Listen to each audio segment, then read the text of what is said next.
आखिर क्यों शहर के सबसे अमीर इंसान ने करवाई अपनी खूबसूरत बेटी की शादी अपने ही बंगले के सिक्योरिटी गार्ड से?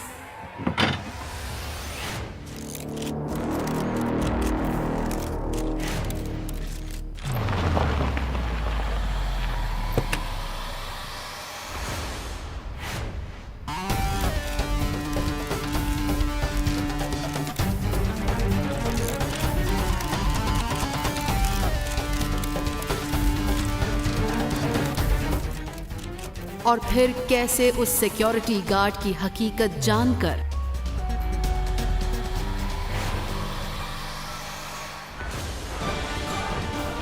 उड़ गए शहर के सभी अमीर लोगों के होश।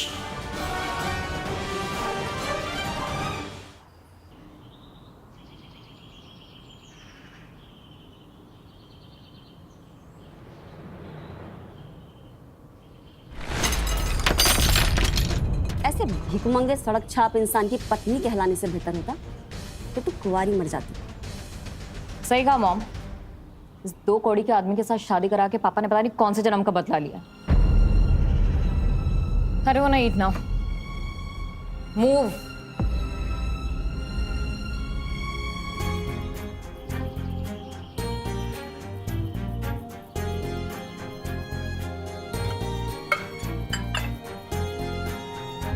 दिल्ली के अग्रवाल मेंशन में चौकीदारी का काम करने वाले राघव की किस्मत भी बड़ी अजीब है। पहले तो इस बंगले के मालिक करोड़पति बिजनेसमैन एक मामूली से सिक्योरिटी गार्ड को अपना दामाद बना लिया। अपनी इकलौती बेटी स्नेहा से राघव की शादी करवा दी। ऐसा अतुल ने क्यों किया, ये कोई नहीं जान पाया।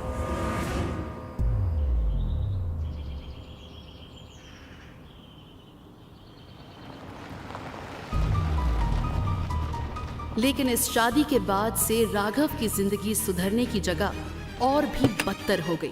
गली के किसी आवारा कुत्ते से भी बदतर, जिसका जब मन चाहा उसे धुतकार दिया। यूं मुंह उठाए घर के अंदर कहाँ घुसा चला जा रहा है?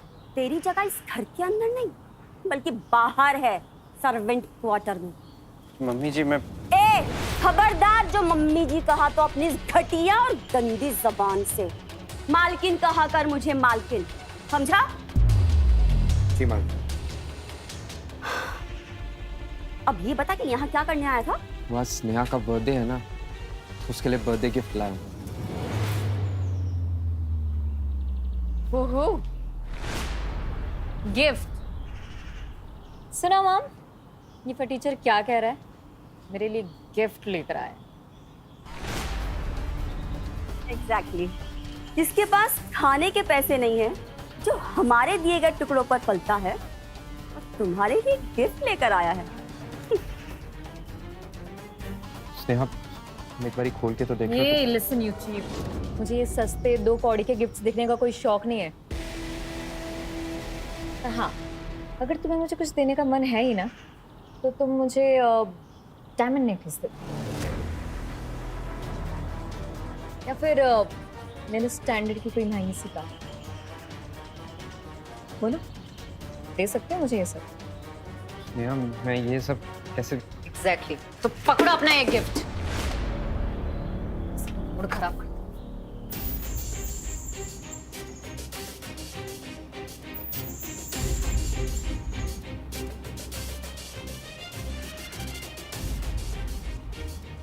अपनी औकात देखकर बात किया कर।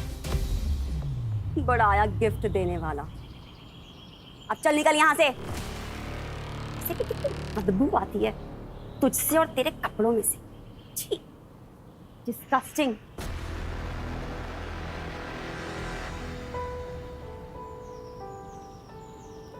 स्नेहा की बातें सुनकर राघव अपना सर नीचे कर लेता है। वो जानता था कि वो खुद को बेच भी देगा, तब भी स्नेहा के लिए उसकी पसंद के गिफ्ट्स नहीं ला सकता।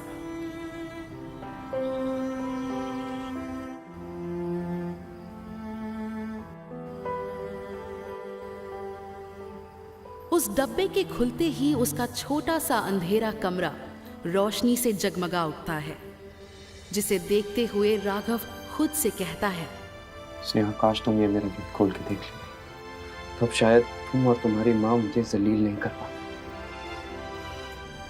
खैर,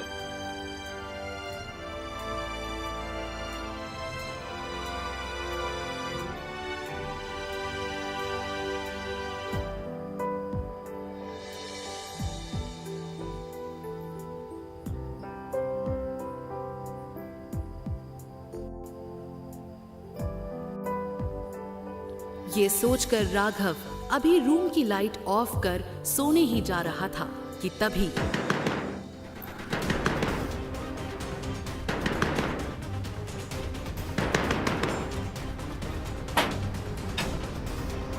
डॉक्टर राघव, प्लीज जल्दी चलिए, बच्चे की जान खतरे में, प्लीज बच्चे की जान बचा लीजिए। तुम क्यों आए हो यहाँ पे? हाँ, क्यों? तुम लोगों ने मेरे साथ जो सुबह किया वो भूल गए क्या? डॉक्टर साहब, हमने जो भी गलती की है हमें माफ कर दीजिए। अरे आप सबने हाथ जोड़ते। उस शख्स की बात सुनकर अभी राघव कुछ कहता उससे पहले गीता उसे अच्छा, ये क्या लगा रखा है यहाँ पे? हाँ, ये कोई पागल है या शराबी जो तुझ जैसे फटीचर को डॉक्टर बुला रहा है? अरे ओ बेवकूफ इंसान, क्यों पागलों तरह डॉक्टर डॉक्टर चिल्ला रहे हो? कौन नजर आ रहा है तुम्हें यहाँ डॉक्टर? ये सड़क छाप वॉचमैन तुम्हें डॉक्टर दिखाई दे रहा है? बेवकूफ मैं नहीं, बेवकूफ आप लोग हो जो राघव सर के बारे में ऐसी बात कर रहे हो। अरे आज सुबह मैंने जो इन्हें करते हुए देखा है ना, मैं ही जानता हूँ एक यही है जो उस बच्चे की जान बचा सकते हैं और कोई नहीं। बस, अभी बहुत हो गई तेरी बकवास। चुपचाप यहाँ से जाता है कि बुलाऊं पुलिस को? हाँ,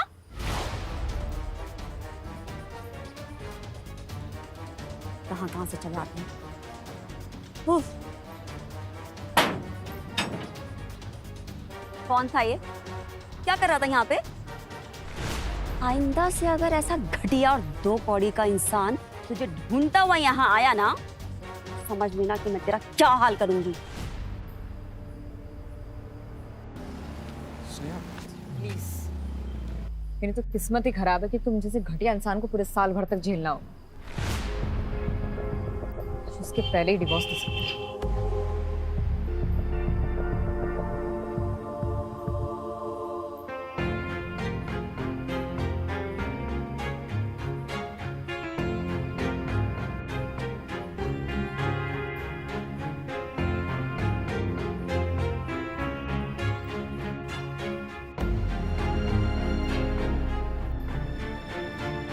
और फिर कुछ दिनों के बाद अरे स्नेहा, और कितना टाइम लगेगा? जल्दी से तैयार हो जा, अमन हमारा वेट कर रहा होगा। हाँ मॉम, बस 2 मिनट में आई। जल्दी। हाँ, अभी गीता स्नेहा के साथ कहीं जाने की तैयारी में थी कि तभी गीता के फोन पर अतुल अग्रवाल का कॉल आता है। मैं ये सब क्या सुन रहा हूँ गीता? एडवोकेट साहब ने बताया कि तुम राघव और स्नेहा का डिवोर्स करा रही हो। तुम्हारा दिमाग तो ठीक है ना? तुम जानती हो ना कि अगर 1 साल से पहले डिवोर्स हुआ तो हमारी स्नेहा की जिंदगी के लिए कितना बड़ा खतरा हो सकता है। मैं नहीं मानती इन सब बकवास बातों को। और ये गार्ड हमारी स्नेहा का पति कभी नहीं बन सकता। और हमारी स्नेहा को रिश्ते की क्या कमी है? ये जाएगा तो दूसरा आ जाएगा। और अगर आज कोर्ट के बाहर वो एक्सीडेंट नहीं हुआ होता ना, तो मैंने इस भिखारी का और स्नेहा का डिवोर्स करा दिया। क्या एक्सीडेंट? स्नेहा ठीक है ना? हाँ, स्नेहा बिल्कुल ठीक है। तुम्हारे उस फटीचर दामाद ने एक काम तो ठीक किया, कि स्नेहा की जगह खुद बस के नीचे आ गया था। फिर भी पता नहीं किस मिट्टी का बना है, उसे एक खरोंच तक नहीं आई। तुमने सिर्फ डिवोर्स की सोची थी तो स्नेहा पर इतनी बड़ी मुसीबत आते आते टल गई। अगर उसका राघव से डिवोर्स हो गया तो पता नहीं हमारी बेटी के साथ क्या होगा। कुछ नहीं होगा स्नेहा को, ओके?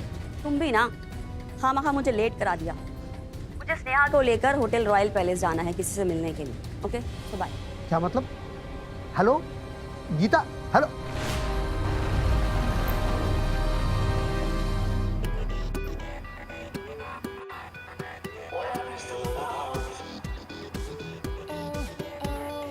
और स्नेहा के साथ सीधे 5 स्टार होटल आ पहुंचती है, जहां वो स्नेहा को अभी रईस बिजनेसमैन अमन खुराना से इंट्रोड्यूस करवा ही रही थी कि अचानक प्लेजर टू मीट यू। कैसे आ गया? My God, I can't believe कि 2 टके का सिक्योरिटी गार्ड इस होटल में क्या कर रहा है? राघव वहां अपने मजदूर पिता सुरेश के साथ आया हुआ था। गीता के चेहरे का रंग उड़ा हुआ देख खाना ऑर्डर करने के बाद अपने पिता से कहता है, पापा मैं वॉशरूम जाके आता हूं। लेकिन जैसे ही वो वॉशरूम के गेट पर पहुंचा, ए रुको, स्टॉप देयर। क्या तुम यहाँ क्या कर रहे हो? हमारा पीछा कर रहे हो? भूलो मत कि अब तुम्हारा मुझसे या मेरी बेटी स्नेहा से कोई रिश्ता नहीं है। मैं आपका पीछा करके अपना दिन खराब नहीं करना चाहता। मैं अपने आप पापा के साथ डिनर पे आया। डिनर? तुम्हारी हैसियत भी है यहाँ आकर खाना खाने की? जानते हो ना कि ये जगह कितनी महंगी है? अगर तुम अभी के अभी इस रेस्टोरेंट से बाहर नहीं गए तो मैं सिक्योरिटी को बुला लूंगी। तो बुलाइए ना सिक्योरिटी को, क्यों नहीं बुला रही? हो जाने दीजिए हंगामा। सबको पता तो लगे कि मेरा और स्नेहा का क्या रिश्ता है। बुलाइए ना। उसे पीछे से एक कर्कश आवाज सुनाई दी। उसे डर था कि अमन को स्नेहा और राघव के रिश्ते का पता न चल जाए। Did you order something? अब मैं कर देती हूँ।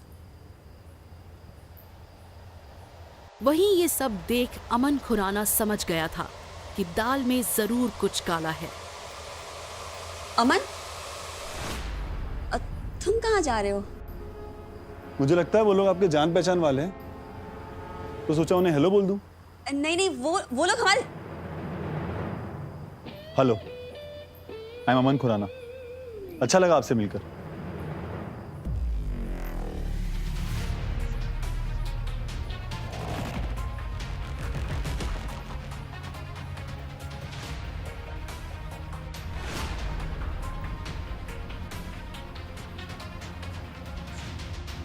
क्या बदतमीजी है ये?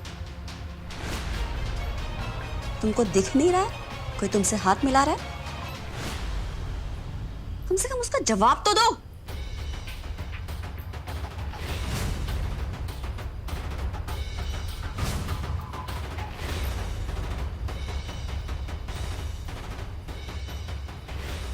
और फिर अचानक वो अमन की तरफ देखते हुए जो कहता है, हाय अमन, आई एम राघव शर्मा, स्नेहा का हस्बैंड। उसे सुन गीता की सांसें रुक जाती हैं। एक तरफ जहां अमन राघव की बात सुन हैरान था, तो वहीं गीता अग्रवाल ने सपने में भी नहीं सोचा था कि राघव इस तरह से उसकी बनती बात बिगाड़ देगा। What? Husband? How dare you? मुझे माफ करना अमन, पर मैं तुमसे झूठ नहीं बोलना चाहती। और वैसे भी इस लड़के और स्नेहा के बीच कुछ नहीं है, और आज इनका तलाक होने वाला था। वही मैं सोचूं कि ये फटीचर स्नेहा का हस्बैंड कैसे हो सकता? हालत देखिए इसकी, गटर छाप भिखारी।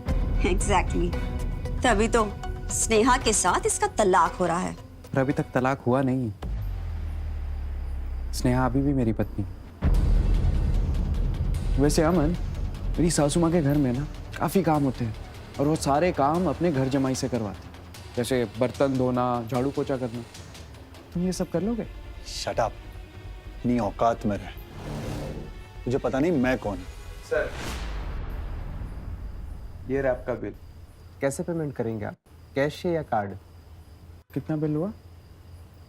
सर 42,000 रुपये। 42,000?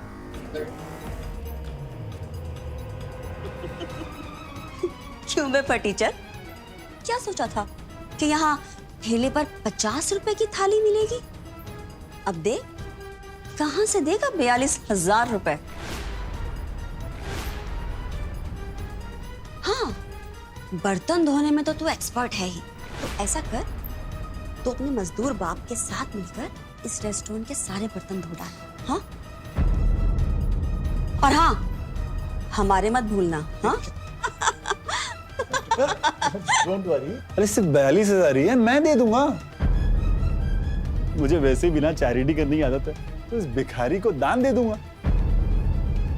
नहीं अमन, ऐसे ठग लोगों की ना बिल्कुल मदद नहीं करनी चाहिए। और ये फटीचर तो मदद करने के बिल्कुल लायक नहीं है। जब औकात नहीं थी यहाँ पे आने की तो फिर ये आया ही क्यों? गीता और अमन की बातें सुन राघव आगे जो करता है उसे देख गीता की आंखें फटी की फटी रह जाती हैं।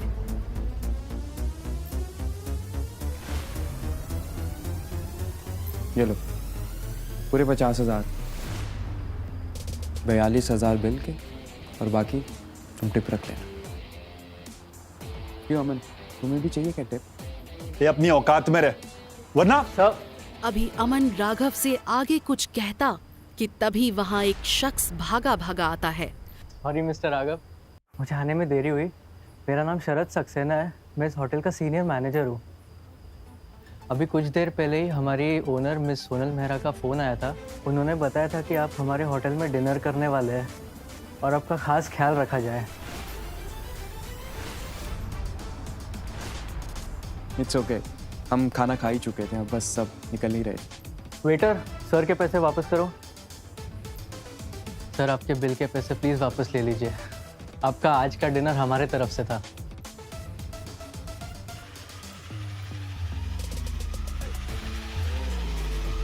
सोनल मेहरा का खास गेस्ट ये भिखारी। सोनल इस शहर की सबसे रिच और पावरफुल लेडी है, वो भला इस सड़क छाप पे इतनी मेहरबान क्यों है? क्यों राघव, तूने आखिर ऐसा क्या क्या सोनल मेहरा के साथ जो वो तुझ पे इतनी मेहरबान है? मेरा उससे जो भी रिश्ता है उससे आपको कोई मतलब नहीं होना चाहिए। बिल्कुल मतलब है मुझे। क्या तुम सोनल मेहरा के नाजायज बच्चे के बाप हो? किसी औरत के साथ पहले से ही रिश्ता होने के बावजूद तुमने मेरी स्नेहा के साथ शादी करने की हिम्मत कैसे की? हमें धोखे में रखा है तुमने। क्या बकवास कर रही हैं? अगर आपको अपनी इमेज और मेरी इमेज का लिहाज नहीं है तो कम से कम किसी दूसरी औरत के बारे में बुरा तो मत बोलिए। आपकी हिम्मत कैसे हमारे सोनल मैडम के बारे में ऐसी घटिया बातें बोलने की? मिस्टर राघव ने सोनल मैडम के लिए वो किया है जो शहर के बड़े बड़े डॉक्टर नहीं कर पाए। मिस्टर राघव ने सोनल जी के बेटे की जान बचाई है अपनी सुनहरी विद्या से।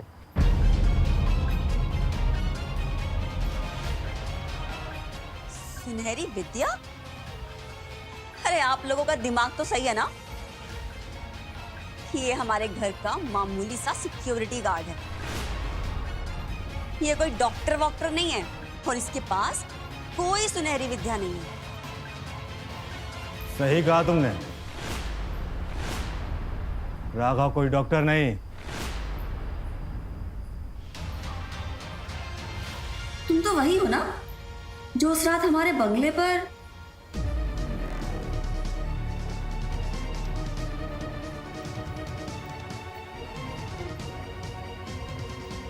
राघव एक सिक्योरिटी गार्ड से डॉक्टर कैसे बन गया? क्या है उसकी सुनहरी विद्या का राज? क्या वाकई उसने सोनल मेहरा के बच्चे की जान बचाई है? अतुल अग्रवाल ने राघव से स्नेहा की शादी क्यों करवाई थी? राघव अगर 1 साल पहले स्नेहा को तलाक दे देता तो क्या हो जाता स्नेहा के साथ? राघव एक मामूली गार्ड है या फिर कोई और?